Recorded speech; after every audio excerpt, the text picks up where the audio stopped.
4 when he's had a runner in scoring position. This will score a run. It's bounced down to Collier Cranford. Cranford throws it over to Morgan, and the Rebels lead 1-0. Well, that's why I don't call pitches for a living, because, I mean, that was a 91-mile-an-hour fast. He hits it high. He hits it deep. The only question mark is it fair or foul? It is a fair ball home run, a long one for Hayden Leatherwood, his 5th of the season, and he really put a charge into it. Ole Miss has been hitting the long balls with frequency in this tournament. It's 2-0. Well, this was one of the biggest home runs you'll ever see. This was a titanic blast by Leatherwood out to right field, and somebody's going to have to call Cribs Incorporated and get another Takata shingle out there on top of the roof in right field, because something.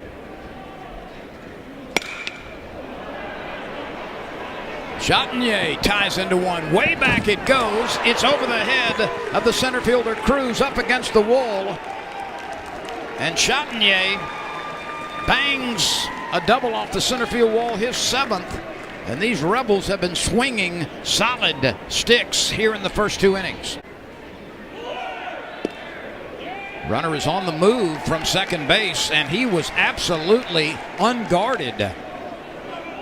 1 in the second for the Rebels. The pitch bounced up the middle. This will score a run. Thompson charges, makes a do-or-die effort on that short hop and can't find it, and it rolls on into center field. That literally is a play you must charge, and you must just make a stab at it. Not a high percentage play in terms of trying to make fielding success. Yeah, but he was playing deep, shaded up the middle. The pitch bounced up the middle to the backhand side. Doty's got it and gets it into the midsection of Thompson for the force out. But Hayden Leatherwood rips this one down the right field line. 5 homers for the LSU shortstop, 23 driven in. He hits it to his counterpart in the hole. The long throw is toward the right field side, and that will be a base hit for Jordan Thompson. And again, he did it on an 0-2 pitch, as did Cruz. If they can get a fastball to hit it. This is hit well on a line, and rising, you can pucker up and kiss that baby goodbye.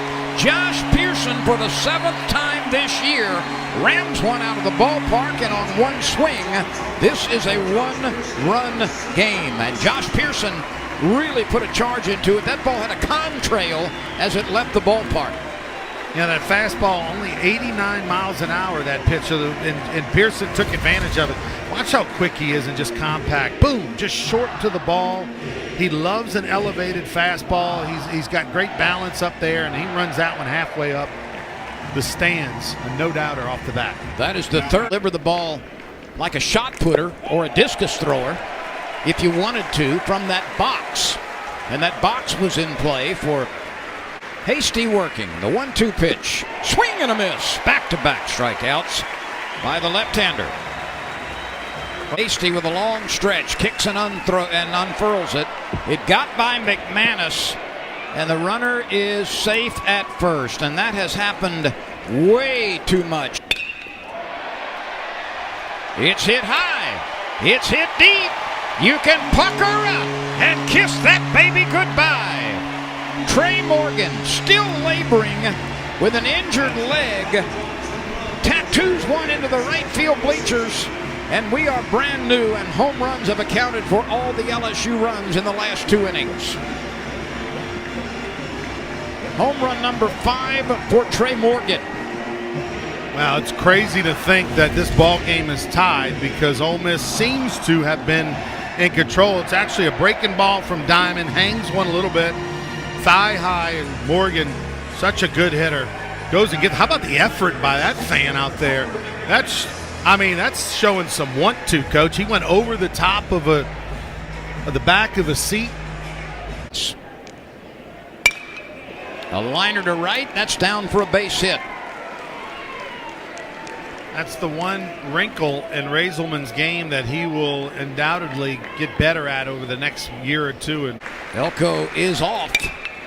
A fly ball to Cruz. He's backpedaling quickly, looking up. Nobody can reach it. It's a home run over the center field wall. And on that swing, Kemp Alderman moves his hitting streak to 9 games. A base hit by Elko and the 8th home run of the season by Alderman have once again propelled the Rebels to a 2-run lead. Now the big fella, 6'3", 265, got a 3-2 fastball. He knew what was coming, and that ball was up in the letters. Keep in mind that pitch is coming in at 97 and leaves probably at 107. That was a bullet to one of the deepest part of the ballpark. Are we talking classical, or are we talking or Billy Joel? You know, what I don't know what kind. 7 in the series now. Is it going to be 8? Oh, yes. Another 2-run home run for Chatinier. His 8th of the season. That is the 3rd home run in this game, the 8th in the series. And the Rebels have moved ahead 7-3 with a pair of 2-run home runs in the 5th inning. This was an 0-2 pitch, and it was down in the zone, but too much of the middle.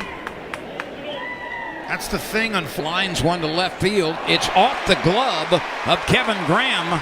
Cranford is on his way to second base. Cranford is on his way to third base, and he will make it with a headfirst slide.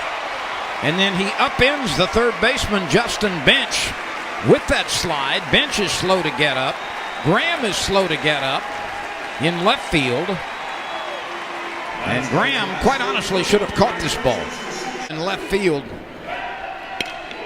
Pearson hits one into the gap in left center field. This one is down on the warning track. Pearson is on his way to second. He will pull up there. Back-to-back extra base hits for LSU. The latter is the 7th double of the season for Josh Pearson.